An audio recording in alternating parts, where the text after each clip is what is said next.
27 अप्रैल 2025 को दिल्ली के अरुण जेटली स्टेडियम में इंडियन प्रीमियर लीग 2025 का 46वां मुकाबला दिल्ली कैपिटल्स और रॉयल चैलेंजर्स बेंगलुरु के बीच खेला गया। यह हाई वोल्टेज मुकाबला रोमांच से भरा था क्योंकि दोनों टीमें पॉइंट्स टेबल में शीर्ष 2 स्थानों के लिए जूझ रही थीं। केएल राहुल और विराट कोहली, 2 भारतीय क्रिकेट दिग्गजों की व्यक्तिगत कहानियों ने इस राइवलरी को और रोमांचक बना दिया क्योंकि दोनों इस मैदान पर अपनी छाप छोड़ना चाहते थे। आइए इस मैच को गेंद दर गेंद देखें जैसा कि ये नाटकीय अंदाज में सामने आया। माहौल गर्म था जब रॉयल चैलेंजर्स बेंगलुरु के कप्तान रजत पाटीदार टॉस के लिए मैदान पर उतरे। अपनी टीम की चेजिंग क्षमता पर भरोसा जताते हुए उन्होंने पहले गेंदबाजी का फैसला किया, ये उम्मीद करते हुए कि पिच पूरे मैच में बल्लेबाजी के लिए एक समान रहेगी। दिल्ली कैपिटल्स, जिसकी कमान अक्षर पटेल के हाथों में थी, ने पहले बल्लेबाजी का मौका स्वीकार किया जिसमें फाफ डू प्लेसिस की वापसी ने उनकी ताकत बढ़ाई थी। हालांकि आरसीबी को मजबूरी में बदलाव करना पड़ा क्योंकि सलामी बल्लेबाज फिल सॉल्ट बुखार के कारण बाहर हो गए, जिससे इंग्लैंड के ऑलराउंडर जैकब बेथेल को आईपीएल डेब्यू का मौका मिला। जैसे ही अंपायरों ने खेल शुरू करने का इशारा किया, दिल्ली कैपिटल्स के सलामी बल्लेबाज फाफ डू प्लेसिस और अभिषेक पोरल आरसीबी के तेज गेंदबाज भुवनेश्वर कुमार का सामना करने उतरे। अरुण जेटली स्टेडियम की पिच, जो बल्लेबाजी के लिए मुफीद मानी जाती है, में दोहरी गति थी जिसने बल्लेबाजों के लिए चुनौती खड़ी की। भुवनेश्वर ने शुरुआती झटका दिया। दूसरे ओवर में पोरल को मिड ऑन पर कैच आउट करवाया जब उन्होंने गलत टाइमिंग के साथ लॉफ्टेड कवर ड्राइव खेला। स्कोर 8/1 था और करुण नायर डू प्लेसिस के साथ क्रीज पर आए। डू प्लेसिस पारी को संभालने की कोशिश में इस मुश्किल पिच पर लय हासिल करने में जूझते दिखे। हालांकि नायर ने इरादा दिखाया। चौथे ओवर में यश दयाल की गेंद पर शानदार चौका जड़ा। पावर प्ले में 34 रन बने जिसमें एक विकेट गिरा और दिल्ली ने सतर्कता के साथ अपनी पारी बनानी शुरू की। जोश हेजलवुड, आरसीबी के ऑस्ट्रेलियाई तेज गेंदबाज, ने अपनी पहली 2 ओवर में सिर्फ 8 रन दिए जिससे दबाव बना रहा। मध्य ओवरों में सुयाश शर्मा और कृणाल पांड्या की स्पिन जोड़ी ने स्कोरिंग रेट को और धीमा कर दिया और दिल्ली 10 ओवर के बाद 62/1 पर थी। स्थानीय हीरो केएल राहुल नंबर 4 पर उतरे और नायर के साथ पारी को स्थिर करने की कोशिश की। दोनों ने स्ट्राइक रोटेट की, लेकिन आरसीबी के स्पिनरों ने लगातार दबाव बनाए रखा। 12वें ओवर में सुयाश शर्मा की गुगली ने नायर को 28 गेंदों पर 22 रन बनाकर डीप मिड विकेट पर कैच आउट करवाया।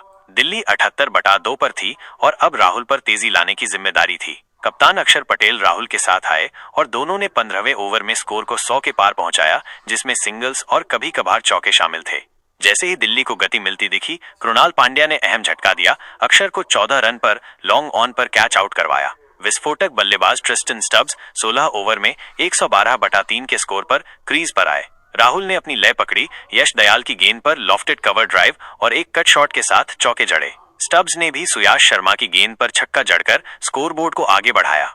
डेथ ओवरों के करीब आते ही दिल्ली ने अपने सेट बल्लेबाजों के साथ बड़ा स्कोर बनाने की कोशिश की। 18वें ओवर में भुवनेश्वर कुमार ने शानदार गेंदबाजी की, सिर्फ 4 रन दिए और स्टब्स को 22 गेंदों पर 34 रन बनाकर डीप पॉइंट पर कैच आउट करवाया। हेजलवुड ने भी विप्रज निगम को सस्ते में आउट किया, जिससे दिल्ली 148/5 पर थी। राहुल 38 गेंदों पर 41 रन बनाकर अंतिम ओवरों में बड़े शॉट्स नहीं खेल पाए और भुवनेश्वर के शानदार 20वें ओवर, जिसमें ओवर रेट पेनल्टी के बावजूद सिर्फ 6 रन बने, ने दिल्ली को 162/8 पर रोक दिया। भुवनेश्वर ने 3/33 के आंकड़े हासिल किए। हेजलवुड ने 2/36 लिए, जबकि कृणाल और सुयाश को एक एक विकेट मिला।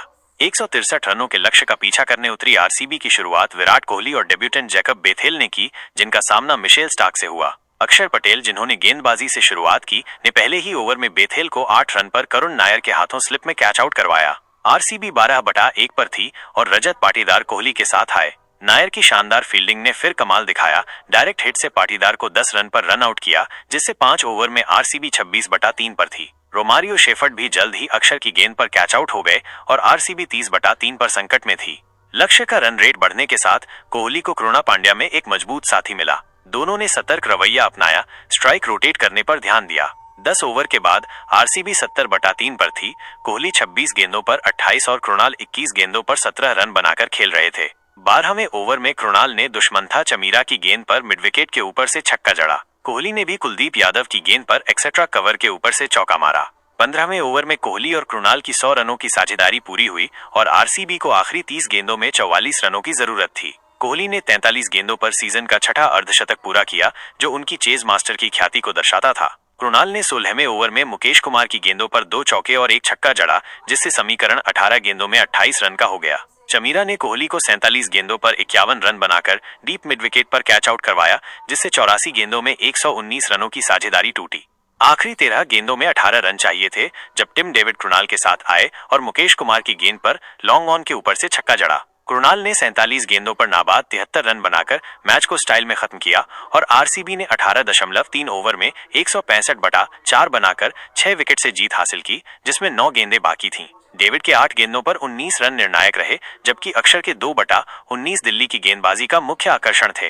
कृणाल पांड्या की हरफनमौला प्रतिभा ने उन्हें प्लेयर ऑफ द मैच का पुरस्कार दिलाया। उनके नाबाद 73 रन, 1 विकेट और कसी हुई गेंदबाजी ने आरसीबी की जीत में अहम भूमिका निभाई। भुवनेश्वर की डेथ ओवरों में शानदार गेंदबाजी और कोहली का 50 रन भी महत्वपूर्ण रहे।